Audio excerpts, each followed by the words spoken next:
જ્યાં સહકારી સંસ્થામાં કૌભાંડ થતું હોવાના આક્ષેપ કરવામાં આવી રહ્યા છે। રાજકોટ નાગરિક સહકારી બેંક વિવાદમાં આવી નાગરિક બેંકના વહીવટકર્તાઓ દ્વારા કૌભાંડ થતું હોવાનો આક્ષેપ થયો છે। બેંકને બચાવવા સ્વયંસેવક સંઘ સાથે સંકળાયેલા અગ્રણીઓ આગળ આવ્યા છે। બજાર કિંમત કરતાં વધુ લોન આપી બેનામી લોન આપી હોવાનો આરોપ લાગી રહ્યો છે, જ્યારે બેંકના સીઈઓ અને ડીજીએમએ લોન મંજૂર કરી હોવાના પણ આક્ષેપ છે। ત્યારે આરબીઆઈ દ્વારા આપવામાં આવેલી ક્લીન ચીટનો પત્ર જાહેર કરવાની માંગ કરવામાં આવી રહી છે। 5 કરોડની 25 લોન આપી હોવાનો આરોપ લાગી રહ્યો છે। નાગરિક બેંકના વહીવટકર્તાઓ પર આરોપ લાગી રહ્યા છે કે કૌભાંડ આચરવામાં આવ્યું છે। ₹5 કરોડની 25 લોન આપવામાં આવી હતી અને એમાં બેંકના સીઈઓ અને ડીજીએમ પણ સંકળાયેલા હોવાનો આક્ષેપ થઈ રહ્યો છે। વધુ જાણકારી આપી રહ્યા છે સંવાદદાતા મોહિત ભટ્ટ। જી મોહિત। રાજકોટ નાગરિક સહકારી બેંક છે તે વર્ષો જૂની રાજકોટની બેંક છે ને તે રાષ્ટ્રીય સ્વયંસેવક સંઘના જે સાથે સંકળાયેલા લોકો છે તેઓ આ બેંકમાં જોડાયેલા છે। જો કે છેલ્લા ઘણા સમયથી બેંકમાં અનેક વિવાદો છે તે સામે આવે છે। થોડા સમય પહેલા બેંકમાં જે લોનને લઈને વિવાદ છે તે સામે આવ્યો હતો। હવે જે નાગરિક બેંકમાં જે રીતે મામલો આખો સામે આવ્યો છે ને એક નાગરિક બેંક બચાવો સંઘ છે। જી મોહિત, બિલકુલ આપને રોકવા માંગીશ। અત્યારે રાજકોટમાં નાગરિક સહકારી બેંકના પીઆરઓ અલ્પેશ મહેતા અમારી સાથે જોડાઈ ગયા છે। અલ્પેશભાઈ, સહકારી બેંકમાં કૌભાંડના આરોપો લાગી રહ્યા છે, એમાં સીઈઓ ડીજીએમની સંડોવણી હોવાના પણ આક્ષેપો છે, શું કહેશો? મેડમ, જે આક્ષેપો થઈ રહ્યા છે ઘણા સમયથી આ વસ્તુ ચાલી રહી છે। અમારે ત્યાં 2 વખત, ફરીથી કહું છું 2 વખત રિઝર્વ બેંક દ્વારા ઇન્સ્પેક્શન થયેલું છે અને ક્લીન ચીટ મળેલી છે। આ અમારો જવાબ છે। આક્ષેપો થઈ રહ્યા છે, આક્ષેપો વિશે આપ શું કહેશો, સાચા કે ખોટા? પાયા વિહોણા છે, બેબુનિયાદ છે, સત્યથી વેગળા છે। પાયા વિહોણા છે તો 5 કરોડની 25 લોન આપી હોવાની જાણકારી છે।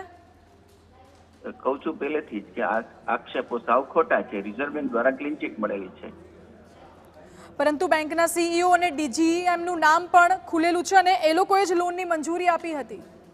મેડમ, આપ જાણો છો કે કોઈ પણ મંજૂર લોન થાય એની અંદર કોઈ પણ અધિકારીની સહી તો હોય ને, એ તો સામાન્ય વાત છે ને। જી અલ્પેશભાઈ, આપ જોડાયેલા રહો। બાલુ શેઠ અમારી સાથે જોડાઈ ગયા છે, જેમણે ફરિયાદ કરી છે। બાલુભાઈ, આપનું શું કહેવું છે આ બાબતે? અલ્પેશભાઈનું તો કહેવું છે કે તમામ આક્ષેપો છે પાયા વિહોણા છે। બરાબર છે, અમારી પાસે એના પુરાવા છે।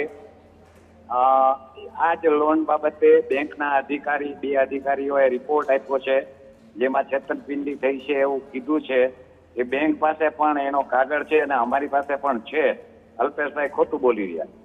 અલ્પેશભાઈ કહે છે કે આરબીઆઈએ ક્લીન ચીટ આપી છે। બાલુભાઈ, અમે આમાં અગાઉ પણ માગણી કરી છે અને અત્યારે પણ માગણી કરી છે કે ક્લીન ચીટ આપી હોય તો અખબારો સમક્ષ રજૂ કરે।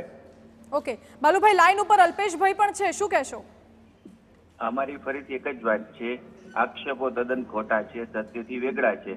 અમારી ઓથોરિટી તરીકે રિઝર્વ બેંક આવે છે અને ઇન્સ્પેક્શન 2 વખત કરેલું છે। ફરીથી આ વાત કરું છું, રિઝર્વ બેંક દ્વારા 2 વખત ઇન્સ્પેક્શન થયેલું છે અને અમને ક્લીન ચીટ મળેલી છે। એનું ઇન્સ્પેક્શન જે હોય એ મૌખિક ન હોય અને ક્લીન ચીટ મૌખિક ન હોય, લેખિત અમને મળેલી છે। ઓકે અલ્પેશભાઈ, બાલુભાઈ એમ કહી રહ્યા છે કે જો તમને અગર ક્લીન ચીટ મળી છે તો એ ક્લીન ચીટ જાહેર કરો ને, મૌખિક નથી પત્રમાં છે તો એ જાહેર કેમ ના કરી શકાય?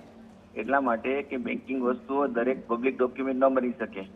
કોઈક પુરાવા તો હશે ને? તમને કીધું તો ખરા મેડમ કે રિઝર્વ બેંક દ્વારા લેખિતમાં ક્લીન ચીટ મળેલી છે, તો એ પુરાવા રજૂ તો કરવા પડશે ને। બાલુભાઈ કહે છે કે અમારી પાસે પુરાવા છે કૌભાંડ થયું છે એના। તેઓ રજૂ કરે, અમે ક્યાં ના પાડીએ છીએ મેડમ। ઓકે બાલુભાઈ, રજૂ કરે।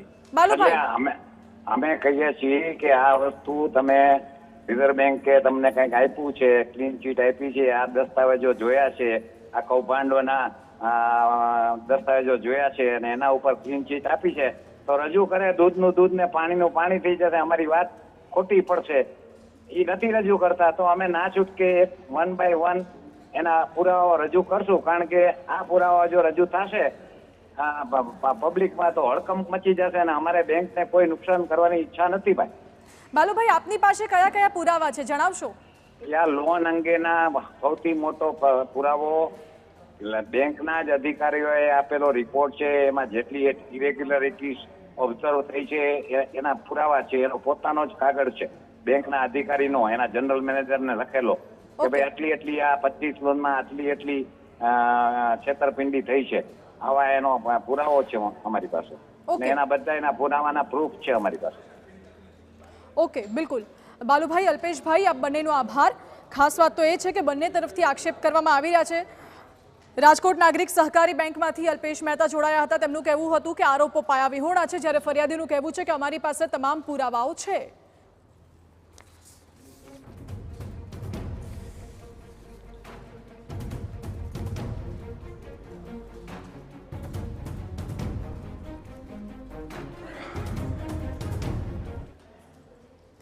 સમાચારમાં હવે આગળ વાત જામનગરની કરીએ, જ્યાં